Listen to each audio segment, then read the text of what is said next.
Hi. Hi.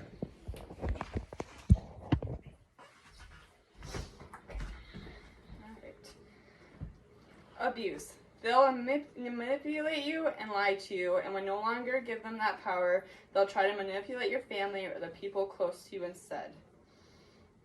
According to DoSomething.org, 1/4 of women worldwide will experience domestic dating violence in their lifetime.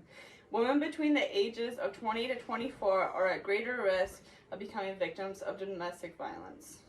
Helping a victim of domestic violence is a difficult task because so much violence remains unnoticed. I'll be going over the forms of definition of domestic abuse, how to recognize domestic abuse, and how to stop domestic abuse from occurring. I want everyone to take the initiative to learn the many forms of domestic abuse and to make a plan to stop it. Chances are that you have known someone that has been through domestic abuse, whether you know it or not. Domestic abuse comes in many forms that include emotional, physical, and even financially. Domestic abuse, also called domestic violence or intimate partner violence, can be defined as a pattern of behavior in any relationship that used to gain or maintain power and control over an intimate partner. Abuse is physical, sexual, emotional, economic, or psychological actions or threats of actions to influence other person. An average of 24 people per minute are victims of rape, physical violence, or stalking by intimate partner in the United States. More than 12 million women and men over the course of a single year. My own testimony about surviving domestic abuse is mostly about how it can be very noticeable by black eyes or broken arms, but oftentimes, like in my situation, can be bruises that you can hide on your arms, or even noticing that your bank account is less because of someone using and controlling your money. Domestic abuse is oftentimes not seen by outsiders because its victims tend to hide it so well. Emotional abuse is easy to hide because being happy can be faked. Even physical abuse can be hidden with clothing and makeup. This makes it difficult to know when it's someone you know or just even a random person is going through domestic abuse. That's why if you suspect, you should help. There's ways to help, like suggesting different help from the community, like domestic abuse support groups or programs that help you get out and back on your feet.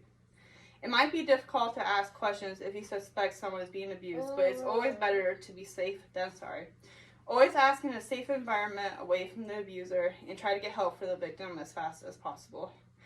Even though domestic abuse victims can get help in our society today, I think we need to focus on stopping it before it is too late for someone. There are many ways that we can all stop domestic abuse from going too far. Make sure that you're open to people so that they're caring and that you know that you're caring and that they can come to you. I kept my abuse a secret for over a year because I thought that I was being loved and that things would change. If I would have known earlier that I could confide in someone, I would have left earlier. We all need to realize that from a young age that any form of abuse is not right and no one deserves to be treated like that. One thing that comes to mind is that when girls are little, we are often told that if a boy is mean to us, it means that he likes us. And we need to change that mindset in our society.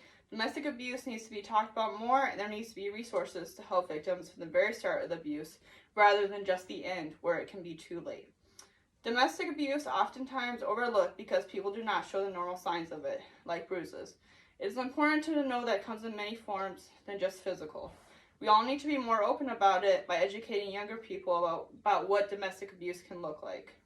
Remember that anyone around you could be a victim of domestic abuse. It is everyone's job to recognize it and put a stop to it.